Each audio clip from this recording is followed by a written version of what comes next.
ಯಾಕೆಂದರೆ ಇಂದು ನನ್ನ ಮಗಳ ಮದುವೆ. ಸರಿಯಾದ ಸಮಯಕ್ಕೆ ಅಕ್ಷತೆ ಕಾಳು ಬಿದ್ದರೆ ಸಾಕು ಅಂತ ಆ ಬ್ಯಾಟಿ ಬಸವೇಶ್ವರನಲ್ಲಿ ಪ್ರಾರ್ಥಿಸಿಕೊಳ್ಳುತ್ತೇನೆ. ಅಂಬಿಕಾ, ಅಮ್ಮ ಅಂಬಿಕಾ,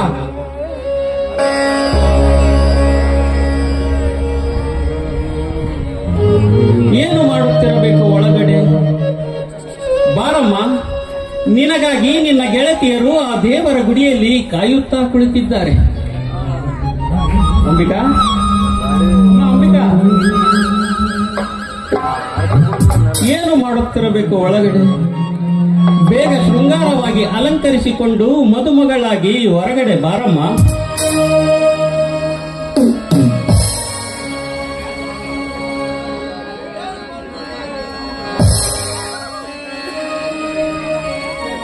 ಈ ಹುಚ್ಚು ಹುಡುಗಿ ಎಷ್ಟೊಂದು ಅಲಂಕರಿಸಿಕೊಳ್ಳುತ್ತಿರಬಹುದು.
ಆತ್ಮಹತ್ಯೆ ಮಾಡಿಕೊಳ್ಳುವ ಗಂಡಾಂತರವಾದರೂ ಏನು ಬಂದಿತ್ತಮ್ಮ?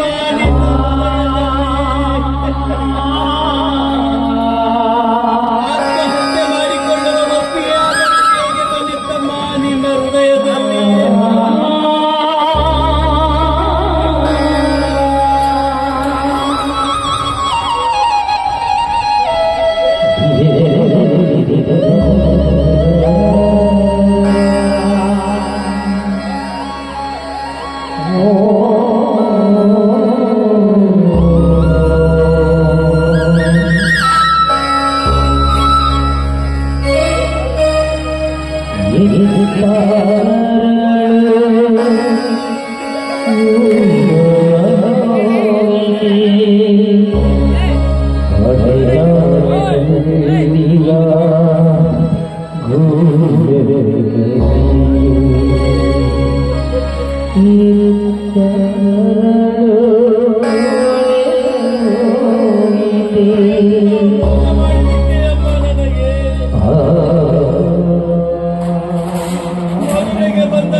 ಹಾಗಾದರೆ ಆತ್ಮಹತ್ಯೆ ಮಾಡಿಕೊಳ್ಳುವ ಹೃದಯವಾದರೂ ಹೇಗೆ ಒಪ್ಪಿತಮ್ಮ?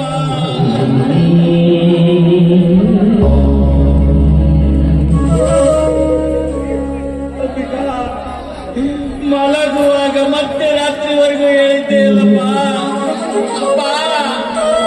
ನಾಳೆ ನಾನು ಮದುಮಗಳಾಗಿ ಮದುವೆ ಮಂಟಪದಲ್ಲಿ ಕೂರುತ್ತೇನೆ.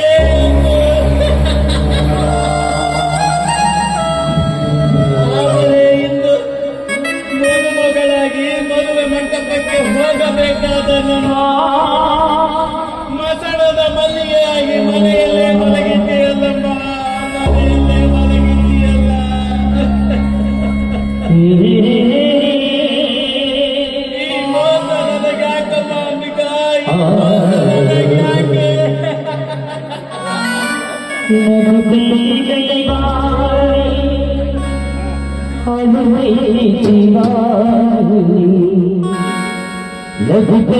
ದೈವಾವಲ್ಲಿ ಹರಳಿ ಜೀವಾವಲ್ಲಿ ವಿಧಿಯಾತ ಕಣ್ಣು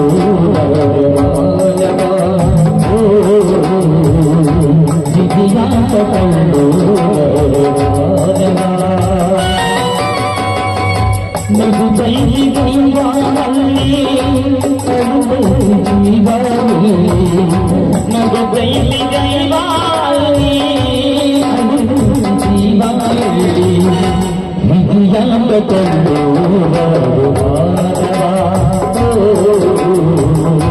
ವಿಧಿಯಾತ ಕಣ್ಣು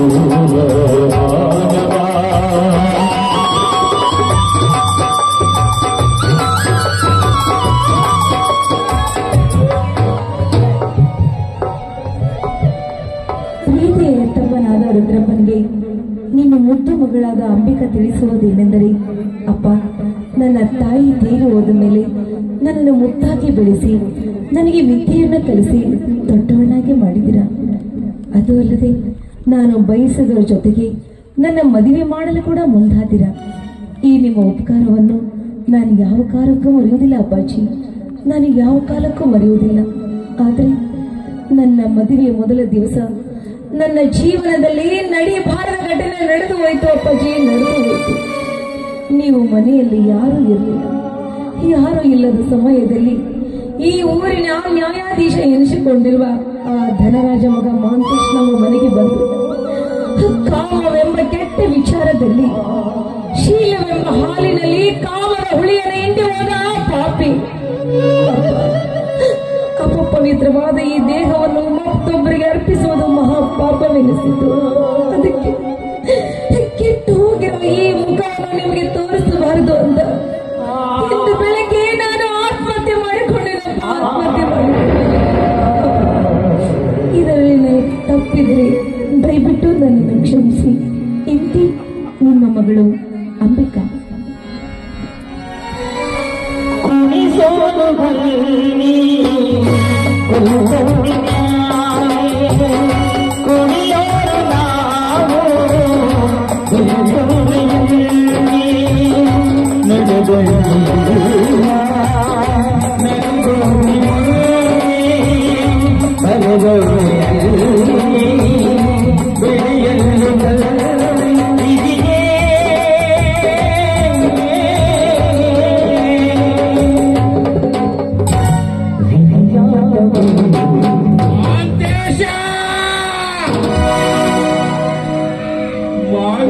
ಕಟ್ಟಿಸಿಕೊಂಡು ಮುತ್ತೈದೆಯಾಗಿ ಮಾಡಿಕೊಂಡ ಗಂಡನ ಮನೆಗೆ ಹೋಗಬೇಕಾದ ನನ್ನ ಮಗಳನ್ನು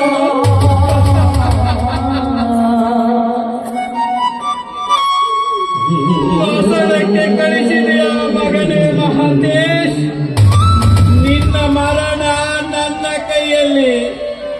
ನೀನು ನಿನ್ನ ತಾಯಿಯ ಗರ್ಭದಲ್ಲಿ ಒಕ್ಕರು ಬಿಡುವವನಲ್ಲ ಈ ರುದ್ರ. ಈ ರುದ್ರನ ರುದ್ರ ತಾಂಡವಯ.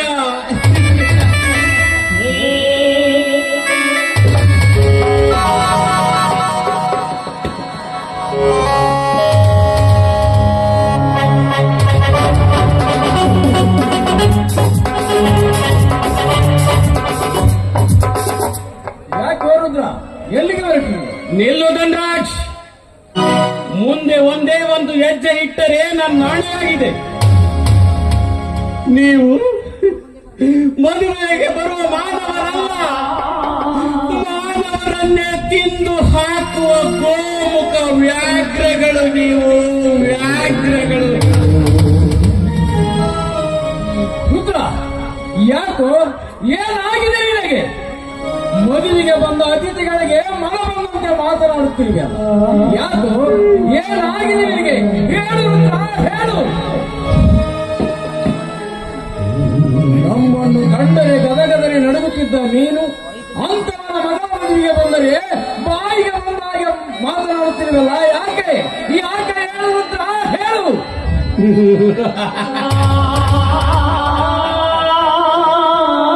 ಹುಚ್ಚು ಹಿಡಿದಿದೆ ನನಗೆ. ಎಚ್ಚರ ಹೇಳುವರ ಮನೆಯಲ್ಲಿ ಹುಚ್ಚನಾಗಿ ದುಡಿದೆನಲ್ಲ.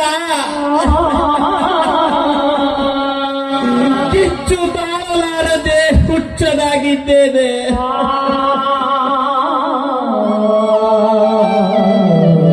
ರುದ್ರ, ಏನು ಇದು ನಿನ್ನ ಮಾತಿನ ಅರ್ಥ? ನೀ ಮಾತಾಡೋದು ನಮಗೊಂದು ಅರ್ಥವೇ ಆಗ್ತಿಲ್ಲ. ಅಲ್ಲೋ, ನಮ್ಮನ್ನ ಕಂಡ್ರೆ ಗೌರವದಿಂದ ಮಾತನಾಡುವನು ನೀನು ಇಂದೇಕೆ ನಮಗೆ ಏಕವಚನದಲ್ಲಿ ಮಾತಾಡ್ತಿದೀಯ? ಅದು ಅಲ್ಲದೆ ಇವತ್ತು ನಿನ್ನ ಮಗಳ ಮದುವೆ ಅಲ್ವೇನು? ಮದುವೆ ಮದುವೆ ಮದುವೆ ಎಂಬ ಮೂರಕ್ಷರ ಮುಗಿದು ಹೋಗಿದೆ ತಾಯಿ, ಮುಗಿದು ಹೋಗಿದೆ. ಮದುವೆಯಾಗಿ ಮದುವೆ ಮಂಟಪಕ್ಕೆ ಹೋಗಬೇಕಾದ ನನ್ನ ಮಗಳು ಮನೆಯಲ್ಲೇ ಮಲಗಿದ್ದಾಳೆ ತಾಯಿ, ಮನೆಯಲ್ಲೇ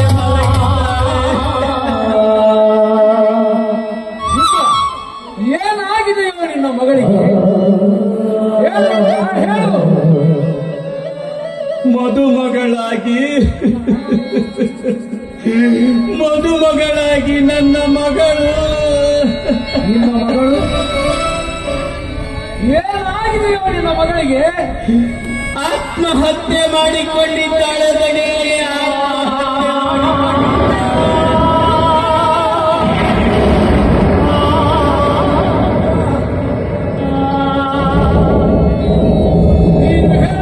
ಸತ್ಯನೇನೋ ರುದ್ರ? ಸತ್ಯ ದಣಿ, ಸತ್ಯ. ಸತ್ತು ಸುಂದರವಾಗಿ ಮಲಗಿದ್ದಾಳೆ ನೋಡಿ ಅಲ್ಲಿ. ಅಂಬಿಕಾ,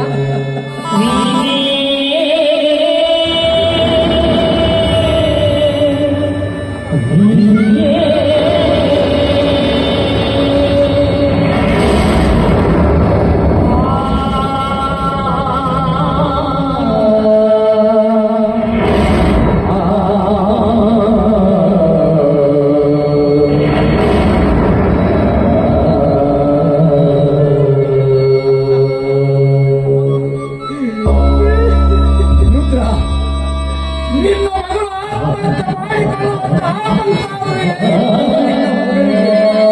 ಯಾತಕ್ಕಾಗಿ ಆತ್ಮಹತ್ಯೆ ಮಾಡಿಕೊಂಡರು? ಹೇಳು. ಅಪ್ಪತ್ತು, ಅಪಮಾನ, ಅವಮಾನ ಎಂದೂ ತಂದುಕೊಂಡವಳಲ್ಲ ನನ್ನ ಮಗಳು. ಅಪಮಾನ ಮಾಡಿ ಅವಮಾನಗೊಳಿಸಿ ಅವಳ ಮೇಲೆ ಅತ್ಯಾಚಾರ ಮಾಡಿದ. ಯಾರವರು? ಅವರು ಯಾರು ಅಂತ ಹೇಳು ರುದ್ರ. ಯಾರವರು? ನಿನ್ನ ಮಗಳ ಆತ್ಮಹತ್ಯೆಗೆ ಕಾರಣಕರ್ತನಾದ ಕುಲಪಾತಕ ಯಾರು? ಕುಲಪಾತಕ ಬೇರೆ ಯಾರು ಅಲ್ಲ ಬನ್ನಿ, ನಿಮ್ಮ ಉದರದಲ್ಲೇ ಜನಿಸಿದ ನಿಮ್ಮ ಮಗ ಮಹಾಂತೇಶ.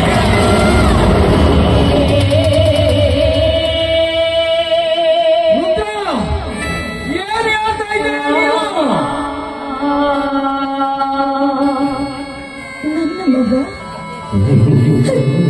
ನನ್ನ ಮಗ ಇಂಥ ಕೃತ್ಯಗಳಿದ್ದಾನೆ.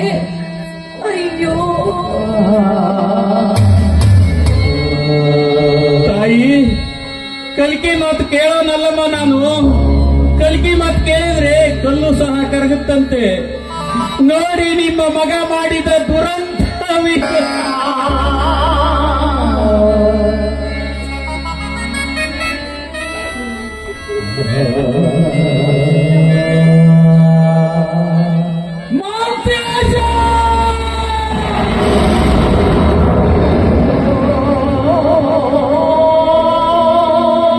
ನಿನ್ನನ್ನು ಮಠದಲ್ಲಿ ಸಾಕಿದ ಗಿಳಿಯಂದು ನಾನು ತಿಳಿದುಕೊಂಡಿದ್ದೆ. ಆದರೆ ಮಾಂತೇಶ ಕಟುಕರ ಮಾತು ಕೇಳಿ ಕಂಡವರನ್ನು ಕುಕ್ಕಿದ್ದೇನು.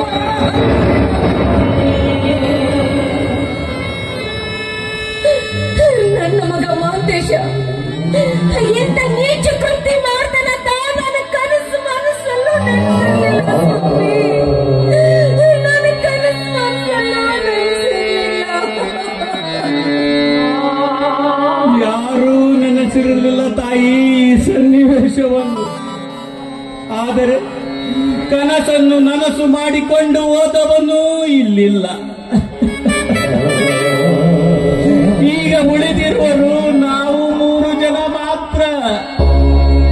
ಈ ಸುಂದರ ಸನ್ನಿವೇಶವನ್ನು ನೋಡಿ ನಿಮ್ಮ ಮನಸ್ಸಿಗೆ ಸಂತೋಷಪಡಿಸಿಕೊಳ್ಳಿ. ಇಂಥ ಸಂತೋಷದ ಸಮಯ ಮತ್ತೆ ನಿಮಗೆ ಸಿಗಲಾರದು.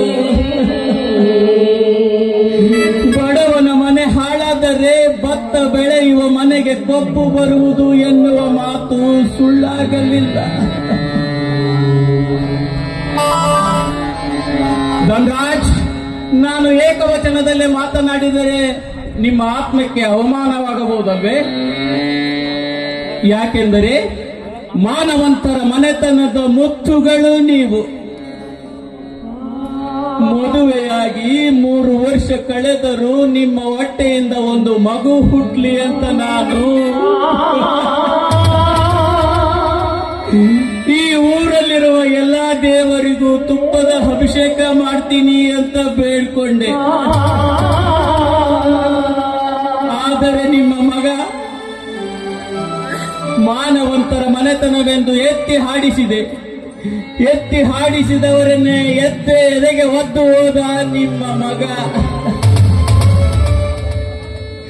ಮಾನವಂತರ ಮನೆತನವೆಂದು ಪ್ರಾಮಾಣಿಕತೆಯಿಂದ ದುಡಿದ ಮನುಷ್ಯನಿಗೆ ತಕ್ಕ ಪ್ರತಿಫಲವನ್ನೇ ನೀಡಿದ್ದೀರಿ ಧನರಾಜ್, ತಕ್ಕ ಪ್ರತಿಫಲವನ್ನೇ ನೀಡಿದ್ದೀರಿ. ಈ ನಿಮ್ಮ ಋಣ ನಾನು ಯಾವ ಕಾಲಕ್ಕೂ ಮರೆಯಲಾರೆ ಧನರಾಜ್, ಯಾವ ಕಾಲಕ್ಕೂ ಮರೆಯಲಾರೆ. ಇಂದೊಮ್ಮೆ ನಿಮಗೆ ನಾನೊಂದು ಮಾತು ಹೇಳಿದ್ದೆ, ನೆನಪಿದೆಯಾ? ದುಡಿಯುವವರ ಮನೆಯಲ್ಲಿ ಆಳು ಮಗ ಎಂದೂ ಯಜಮಾನನಾಗಲಾರ ಎಂದು. ಯಜಮಾನನೇ ಆಗ್ತಾನೆ, ಆಳು ಮಗ ಆಳಾಗಿ ಹೋಗ್ತಾನೆ. ನಾನು ಎಷ್ಟೇ ನಿಷ್ಠೆಯಿಂದ ದುಡಿದರೂ ನಾನು ಒಬ್ಬ ನಿಮ್ಮ ಮನೆಯ ಮಗನೆಂಬ ಭಾವನೆ ಬರಲಿಲ್ಲ ನಿಮ್ಮಲ್ಲಿ. ಕೊನೆಗೂ ಈ ಆಳು ಮಗನನ್ನು ಆಳು ಮಾಡಿಬಿಟ್ರಿ ಧನರಾಜ್, ಆಳು ಮಾಡಿಬಿಟ್ರಿ. ನಿಮ್ಮಂಥವರಿಗೆ ನಾನು ಏನಂತ ಕರಿಬೇಕು?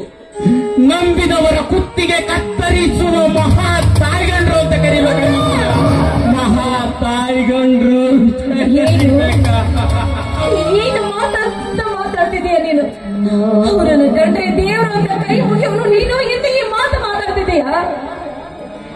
ಯಾಕೆ ನಿಮ್ಮ ಮನಸ್ಸಿಗೆ ನೋವಾಯ್ತೆ? ಇಲ್ಲ, ನಿಮ್ಮ ಮಗ ಮಾಡಿದ ತಪ್ಪು ನಿಮಗೆ ಒಪ್ಪಿಗೆಯಾಗಿರ್ಬೇಕಲ್ವೇ? ಯಾಕೆಂದ್ರೆ ನನ್ನ ಹೆಂಡತಿಯ ಹೊಟ್ಟೆಯಿಂದ ಒಂದು ಹೆಣ್ಣು ಮಗು ಹುಟ್ಲಿ ಅಂತ ನೀವು ಬೇಡಿಕೊಂಡಿದ್ರಿ. ನನ್ನ ಹೆಂಡತಿ ಮಗು ಹುಟ್ಟಿದ ತಕ್ಷಣ ನನ್ನ ಮಗಳಿಗೆ ನಿಮ್ಮ ಕೈಯಿಂದ ಚಿನ್ನದ ಸರ ಸಹಿತ ಹಾಕಿದ್ರಿ. ಯಾಕೆ ಗೊತ್ತಾ? ಮನೆ ಮುರುಕ ಮಗನಿಂದ ನನ್ನ ಮಗಳ ಮಾನ ಕಳೆಯುವುದಕ್ಕಾಗಿಯೇ ಇರಬೇಕು. ನೀವು ಕೊಟ್ಟ ಕಾಣಿಕೆನೇ ಇರಬೇಕು. ಆ ಉಪಕಾರ ನಿಮ್ಮ ಮಗನಿಂದ ತೀರಿಸಿಕೊಂಡು ಬಿಟ್ರಿ ಧನರಾಜ್, ತೀರಿಸಿಕೊಂಡು ಬಿಟ್ರಿ. ಧನರಾಜ್ ಮಾತನಾಡಿ, ಧನರಾಜ್ ಮಾತನಾಡಿ. ಯಾಕೆ ಮೌನವಾಗಿದ್ದೀರಿ? ಮಾತನಾಡುವ ನಾಲಿಗೆ ನಾಚಿಕೊಂಡಿದ್ದೆ, ಧೈರ್ಯ ಎದರಿಕೊಂಡಿದ್ದೆ, ಮಾತನಾಡುವ ರೀತಿ ತಪ್ಪಿ ಹೋಯಿತೆ ಧನರಾಜ್, ತಪ್ಪಿ ಹೋಯಿತೆ.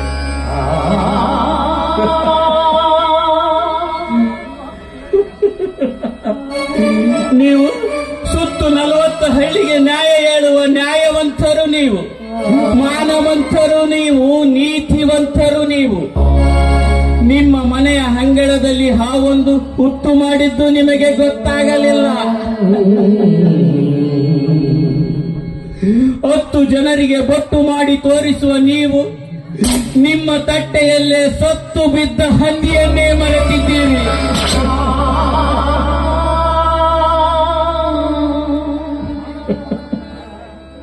ಹತ್ತು ಜನರಿಗೆ ಅಮೃತ ಕುಡಿಸಿದರೆ ನಮ್ಮನ್ನೇ ನಂಬಿದವರಿಗೆ ವಿಷ ಬಡಿಸುತ್ತದೆ ನಿಮ್ಮ ಮನೆಯ ಅಂಗಳದಲ್ಲಿರುವ ಹಾವೊಂದು. ಇದು ಮಾನವಂತರ ಕತೆ ಅಲ್ಲಲ್ಲ, ವ್ಯಥೆ ವ್ಯಥೆ. ರುದ್ರ, ನಿನಗೆ ಕೈ ಮುಗಿದು ಕೇಳ್ಕೊತಾ ಇದ್ದೀನಪ್ಪ, ದಯವಿಟ್ಟು ಮನನ್ನು ಎಂತ ಮಾತುಗಳನ್ನ ಆಡ್ಬೇಡ ರುದ್ರ.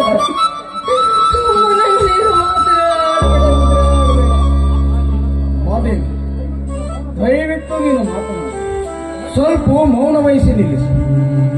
ರುದ್ರ, ಮಾತನಾಡು ರುದ್ರ, ನಿನ್ನ ಮನಸ್ಸಿಗೆ ಬಂದಂತೆ ಮಾತನಾಡಿ ಬಿಡು. ಏಕೆಂದರೆ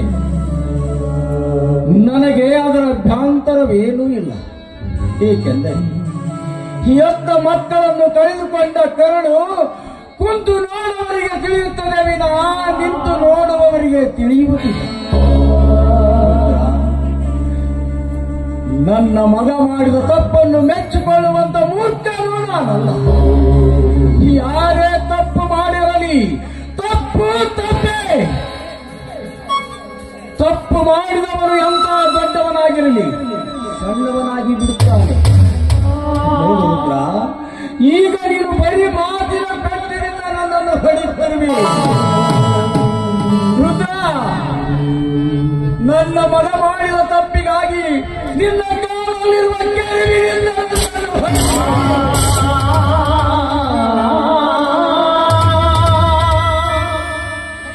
ಏಕೆಂದರೆ ತಪ್ಪು ಮಾಡಿದ ಅದನ್ನು ತೀರಿಸುವುದು ಎಂತವರ ಧರ್ಮ.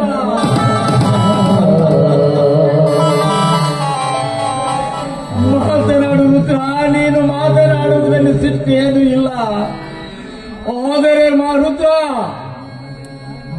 ನೀನ್ ಕಳೆದುಕೊಂಡ ನಿನ್ನ ಮಾನ, ನಿನ್ನ ಮಗಳ ಪ್ರಾಣ ಮರಳಿ ಬರಲಾರದು.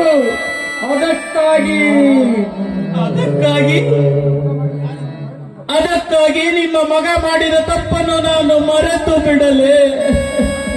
ಮರೆತು ಬಿಡಂತ ಹೇಳುವ ಹುಚ್ಚನು ನಾನಲ್ಲೋ. ನನ್ನ ಮಗನಿಗೆ ಶಿಕ್ಷೆ ಕೊಡಲು ನನಗೆ ಅವಕಾಶ ಕೊಡು. ಅದು ನಿನ್ನ ಕೈಯಿಂದ ಆಗಬಾರದು. ಏಕೆಂದರೆ 16 ಮನೆತನಕ್ಕೆ ನ್ಯಾಯ ಹೇಳಿದ ನ್ಯಾಯವಂತರ ಮನೆತನದಲ್ಲಿ ಹುಟ್ಟಿದ ಅದಕ್ಕಾಗಿ ಅವಕಾಶವನ್ನು ನನಗೆ ಕೊಡು ರುದ್ರ, ನನಗೆ ಕೊಡು. ನಿನ್ನ ಹತ್ರ ಬಂದು ನಾನು ಭಿಕ್ಷೆ ಬೇಡುತ್ತೇನೆ ರುದ್ರ, ಭಿಕ್ಷೆ ಬೇಡುತ್ತೇನೆ. ಅದನ್ನು ಮಾತ್ರ ನೀನು ಇಲ್ಲಂತ ಹೇಳಬಾರ್ದು ರುದ್ರ, ಹೇಳಬಾರ್ದು. ಏನು ಕೇಳಿ? ನೋಡು ರುದ್ರ, ನನ್ನ ಮಾತು ನಡೆಸಿಕೊಡ್ತೀನಂತ ನನಗೆ ಪ್ರಮಾಣ ಮಾಡಿ ಹೇಳು.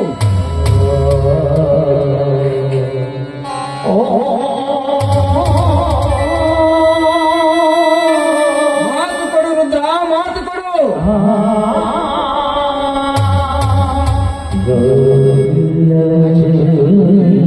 ಆಯ್ತು, ಏನು ಕೇಳ್ಬೇಕಂತೀರಿ ಕೇಳ್ರಿ.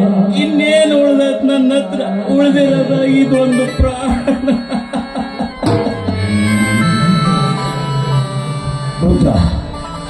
ಸುತ್ತು 40 ಹಳ್ಳಿಯ ಜನರ ಮನೆತನದಲ್ಲಿ ನ್ಯಾಯವಂತರ ಮನೆತನ ನಮ್ಮ ಮನೆತನ, ಮಾನವಂತರ ಮನೆತನ ಈ ನಿಮ್ಮ ಮನೆತನ. ಅಂತ ಮನೆತನದಲ್ಲಿ ಹುಟ್ಟಿದ ಮಗ ಇಂಥ ಕೀಳು ಕೆಲಸ ಮಾಡುತ್ತಾನೆ ಎಂದು ನಾನು ತಿಳಿದುಕೊಂಡಿರಲಿಲ್ಲ. ನೋಡುವುದ್ರ, ನನ್ನ ಮಗ ಈ ರೀತಿ ತಪ್ಪು ಮಾಡಿದ್ದಾನೆಂದು ಈ ಊರಿನಲ್ಲಿರುವ 4 ಜನರಿಗೆ ಗೊತ್ತಾದರೆ ನಾನು ಇದ್ದು ಸತ್ತಂತೆ. ಅದಕ್ಕಾಗಿ ನಿಮ್ಮ ಮಗ ಮಾಡಿದ ತಪ್ಪನ್ನು ನಾನು ಮರೆತು ಬಿಡಲೇ?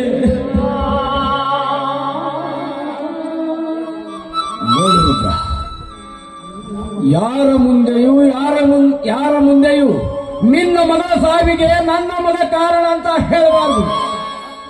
ಇದು ಆತ್ಮಹತ್ಯೆ ಅಲ್ಲ, ಆಕಸ್ಮಿಕ ಸಾವು ಎಂದು ಹೇಳಬೇಕು. ನೋಡುವುದ, ಇಷ್ಟಕ್ಕೂ ನೀನು ಮನಸ್ಸು ಒಪ್ಪದಿದ್ದರೆ ನಿನಗೆ ಕೈ ಮುಗಿದು ಕೇಳಿಕೊಳ್ಳುತ್ತೇನೆ.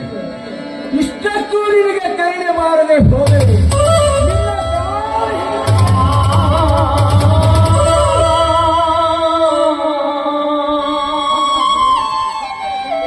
ಧನರಾಜರೇ, ಕಣ್ಣೀರು ಬರುವುದು ಸ್ವಾಭಾವಿಕ.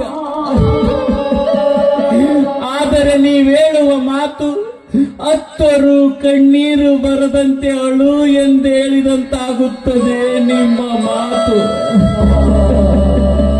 ಏನು ಮಾಡುವುದು ರುದ್ರ? ಇದು ಅನಿವಾರ್ಯ. ಕೈ ಸುಟ್ಟ ದೀಪದ ಕೋಪಕ್ಕೆ ಪಣತಿಯನ್ನು ಹೊಡೆಯಬಾರದು, ಹೊಡೆಯಬಾರದು.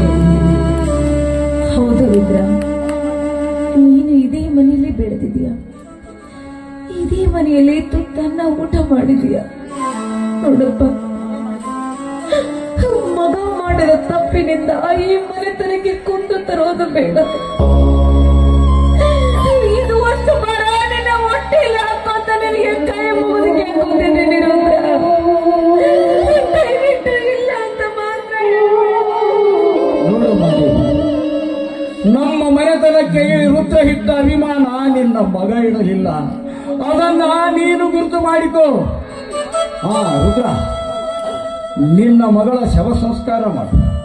ನಾನು ಮದುವೆಗೆ ಬಂದ ಜನರಿಗೆ ಹೇಳಿ ಕಳಿಸುತ್ತೇನೆ. ಬಾ ಮಾದೇವಿ,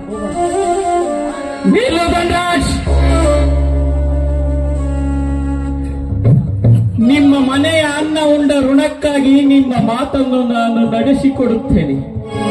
ಆದರೆ ನಿಮ್ಮ ಮಗ ಮಾಡಿದ ತಪ್ಪಿಗೆ ನೀವು ಶಿಕ್ಷೆ ಕೊಡದೆ ಹೋದರೆ ರುದ್ರ, ನಾನು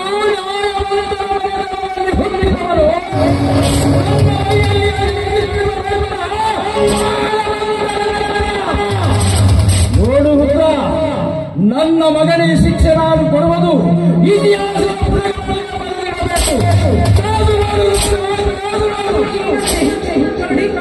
ದಯವಿಟ್ಟು ಸಿಟ್ಟಿನ ಕೈಯಲ್ಲಿ ಮುದ್ದೆ ಕೊಡುವುದು ಒಳ್ಳೆಯದಲ್ಲ. ನಿಮ್ಮ ತಲೆಯಲ್ಲಿ ಕೆಟ್ಟ ವಿಚಾರವನ್ನು ತೆಗೆದುಹಾಕಿ. ನೋಡಿ, ಮಗ ಮಾಡಿದ್ದು ತಪ್ಪೆ. ಆ ತಪ್ಪನ್ನು ಮನ್ನಿಸಿ ಅವರನ್ನು ಊರು ಬಿಟ್ಟು ದೂರ ಕಳಿಸೋಣರಿ. ಆಸ್ತಿ ಅಂತಸ್ತು ಹಣ ಎಷ್ಟು ಖರ್ಚಾದ್ರೂ ಚಿಂತೆ ಇಲ್ಲ.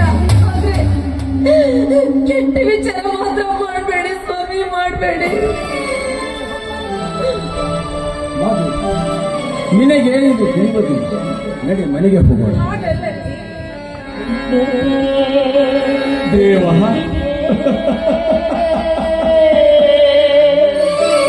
ಆರಂಭದ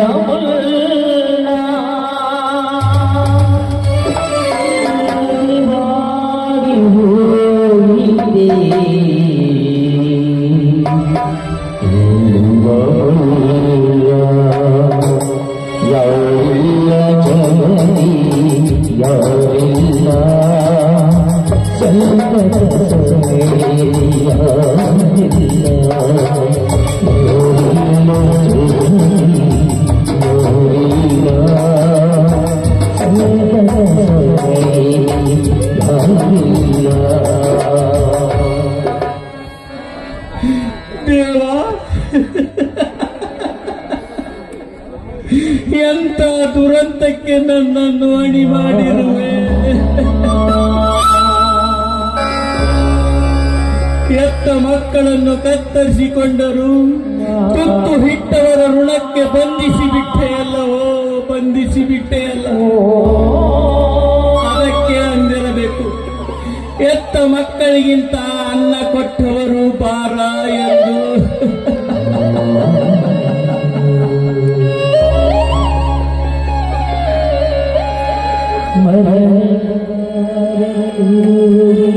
ಅಂಬಿಕಾ, ಅಮ್ಮ ಅಂಬಿಕಾ,